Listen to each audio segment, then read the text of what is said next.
Friends, మనందరికీ కూడా ఈ యొక్క ఆధ్యాత్మిక ప్రయాణంలో ఉన్న ప్రతి ఒక్కరికి కూడా ఈ యొక్క భౌతిక దేహం వదిలేటప్పుడు మనకి మన యొక్క మార్గదర్శకులు మనకు ఉండి మనకి ఎంతో సహాయం చేస్తూ, మనకి చక్కటి గైడెన్స్ ఇస్తూ, మనల్ని ఆహ్, మనము ఏ తలానికైతే అర్హత పొందుతామో, ఆ తలానికి తీసుకెళ్ళడం అనేది జరుగుతుంది అన్న విషయము మనందరికీ తెలుసు. అయితే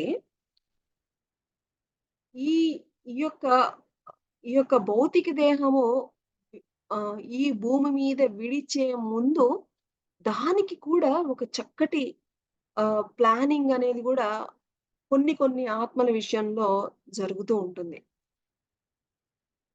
ఎలాగంటే ఆత్మ చనిపోయే ముందు తను ఎక్కడికైతే వెళుతుందో ఆత్మలోకము అక్కడికి వెళ్ళి తనకి తెలియకుండానే తన కలలో వెళ్ళి వస్తూ ఉంటూ ఉంటుందన్నమాట. అంతే కాకుండా తను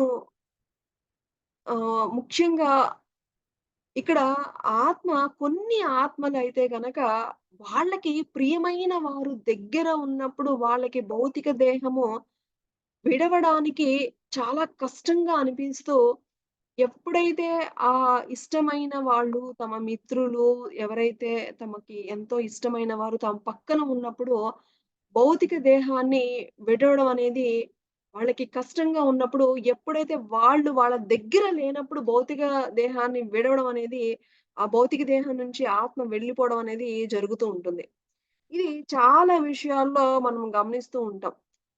కొన్ని ఆత్మలు అంటే ఎవరైతే తమ ప్రియమైన వారికి వదిలి వెళ్ళడం ఏమాత్రము ఇష్టం లేని వారు, ఎప్పుడైతే ఆ ఇష్టమైన వారు తమ దగ్గర నుంచి వెళ్ళిపోతారో, అప్పుడు ఆ దేహాన్ని వదిలి వెళ్ళిపోవడం అనేది జరుగుతూ ఉంటుంది. ఇది మనము మన ఆహ్, చుట్టుపక్కల వాళ్ళని గమనించినప్పుడు గూడా గమనిస్తే తెలుస్తూ ఉంటుంది. వాళ్ళకిష్టమైన వాళ్ళు లేనప్పుడే ఆ బాడీని వెకేట్ చేయడం అనేది గూడా జరుగుతూ ఉంటుంది.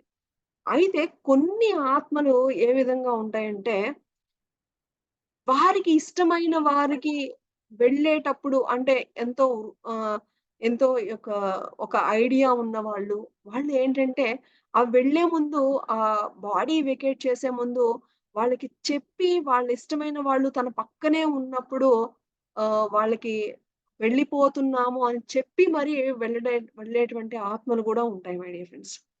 అంటే ఉదాహరణకి తమ భార్య, పిల్లలు, ఎంతో మిత్రులనుకోండి. సో, వాళ్ళకింక అన్నీ అయిపోయినియి. వాళ్ళు చేయవలసినయన్నీ చక్కగా అన్నీ అయిపోయినియి. ఇక చక్కగా వెళ్ళేటప్పుడు వాళ్ళు చెప్పి వెళ్తాయనమాట. "ఇక నేను వెళ్తున్నాను. జాగ్రత్త. హ్యాపీగా ఉండండి" అని చెప్పి వెళ్ళేటువంటి ఆత్మలు కూడా ఈ విధంగా ఉంటాయి మై డియర్ ఫ్రెండ్స్. సో, అంటే చూడండి,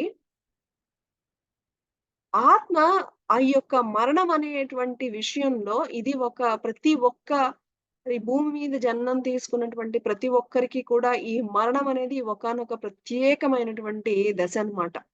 వారికున్నటువంటి జ్ఞానాన్ని బట్టి అవి ఆ విధంగా బిహేవ్ చేస్తూ ఉంటాయి అన్న విషయం మనం అర్థం చేసుకోవాలి. అంతే కాకుండా మనకి అంటే చనిపోయిన తర్వాత మనకి మార్గదర్శకులు వాళ్ళకి ఈ యొక్క జ్ఞానం లేని వాళ్ళకి గైడెన్స్ ఇచ్చి, వాళ్ళకి ఆత్మలోకం తీసుకువెళ్ళడం జరుగుతుంది అన్న విషయం మనం ఎన్నో సార్లు విన్నాం.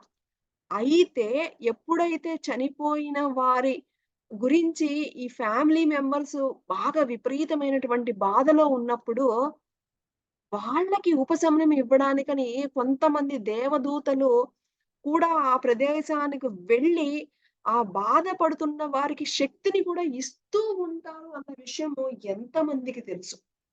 సో, అంటే ఒక, ఒక ఇష్టమైన వాళ్ళు వెళ్ళిపోయినప్పుడు వాళ్ళ బాధని కొంచెమన్నా సరే ఉపశమనం పొందడానికి వాళ్ళకున్నటువంటి శక్తిని ఇస్తూ, వాళ్ళకి కొంచెం ఉపశమనం ఇవ్వడానికి దేవదూతలు మనకి కంటికి కనిపించకుండా మనకి సహాయం చేస్తూ ఉంటారన్న విషయం, అది కూడా మనం అర్థం చేసుకోవాలి మై డియర్ ఫ్రెండ్స్. అంటే మనకి కంటికి కనిపించడం లేదు ఎవరు అని అనుకుంటాం. ప్రతీది కంటికి కనిపించేది కొంచెమే మై డియర్ ఫ్రెండ్స్. కంటికి కనిపించకుండా ఈ విశ్వంలో ఎంతో ఉంది. మనకి తెలియనటువంటి జ్ఞానము, మనకి తెలియనటువంటి శక్తులు ఎంతో ఉన్నాయి. సో, ఈ విధంగా కూడా ఉంటుందన్న విషయాన్ని మనం ఇక్కడ అర్థం చేసుకోవాలి. అలాగే ఒక ఆత్మ ప్రతి ఒక్క ఆత్మ భూమి మీదకి వచ్చేటప్పుడు కొన్ని కొన్ని కొన్ని కొన్ని పాఠాలు నేర్చుకోవడానికని ఈ భూమి మీదకి రావడం జరుగుతుంది. అయితే ఈ పాఠాలు అంటే నేర్చుకునేటువంటి సమయంలో ఎదురయ్యేటువంటి సమస్యలను తట్టుకోలేక కొన్ని ఆత్మలు ఆత్మహత్యలు గూడా చేసుకుంటూ ఉంటాయి. అవి అవి ఆ బాధను తట్టుకోలేక ఎవరైతే ఆత్మలు ఏ విధంగా అయితే ఆత్మహత్య చేసుకున్న తరువాత గమనించినట్లయితే, అవి ఎంతో బాధపడుతూ ఉంటాయి. ఎందుకు నేను ఇలాంటి ఛాలెంజ్‌ని నేను ఫేస్ చేయలేకపోయాను? ఎందుకు ఈ విధంగా చేశాను అని బాధపడుతూ ఉంటాయి. అంతే కాకుండా ఇప్పుడు మనకేదైనా ఒక వస్తువు ఇచ్చినప్పుడు అది సరిగ్గా వినియోగించుకుంటేనే దాని పట్ల గౌరవము ఉంటేనే మనకి అంతకంటే మంచి వస్తువు రావడం అనేది ఈ యొక్క విశ్వ నియమాల్లో ఒకానొకొకటి. అయితే ఈ శరీరము ఈ భూమి మీద ఎన్నో పాఠాలు నేర్చుకోవడానికి వచ్చినటువంటి ఈ శరీరాన్ని మనం ఎప్పుడైతే ఆత్మహత్య చేసుకుంటామో, మరలా మనకి అంత చక్కటి శరీరము అలాంటిది ఇవ్వడానికి మనము దానికి అర్హత కోల్పోతామనమాట. సో, అందుకని ఎప్పుడూ కూడా ఎలాంటి పరిస్థితులు వచ్చినా కూడా ఆత్మహత్య మాత్రము ఎట్టి పరిస్థితుల్లోనూ చేసుకోకూడదు అంటే, ఈ యొక్క జ్ఞానం అనేది ప్రతి ఒక్కరికి తెలియాలి. తెలిసినప్పుడే మనకి ఎదురయ్యేటువంటి సమస్యలుంటే, ఆ సమస్యలోనే మన యొక్క లక్ష్యం ఉంది. దాన్ని అధిగమించడమే మనము భూమి మీదకి వచ్చినటువంటి ఒకానొక కార్యము. దాన్ని ధైర్యంగా ఎదుర్కోవాలి. దానికి కావాల్సినటువంటి శక్తిని మనము ఈ విశ్వం నుంచి కోరుకున్నప్పుడు మనకి వస్తుంది అనేటువంటి యొక్క జ్ఞానము లేకే, మన జీవితంలో ఉన్నటువంటి అనేక సమస్యలకు కారణం అన్న విషయము ప్రతి ఒక్కరూ తెలుసుకోవాలి మై డియర్ ఫ్రెండ్స్. అందుకనే ఎవరైతే ఇలాంటి సమస్యలతో బాధపడుతున్నప్పుడు ఈ యొక్క జ్ఞానము వీలైనంత మనం అందరికీ కూడా పంచవలసినటువంటి బాధ్యత కూడా మనందరికీ ఉంది మై డియర్ ఫ్రెండ్స్. కాబట్టి ఈ యొక్క జ్ఞానాన్ని తెలుసుకుందాము. అలాగే మనము తెలుసుకోవడమే కాకుండా తెలియని వారికి కూడా షేర్ చేస్తూ వాళ్ళకి కూడా ఒక శక్తిని అనేది ఇవ్వడానికి ఇది ఎంతో హెల్ప్ అవుతుంది. మరి ఇలాంటి జ్ఞానాన్నిచ్చిన గురువులకి మరొక్కసారి కృతజ్ఞత తెలుపుకుంటూ తిరిగి మరలా కలుసుకుందాం. Thank you.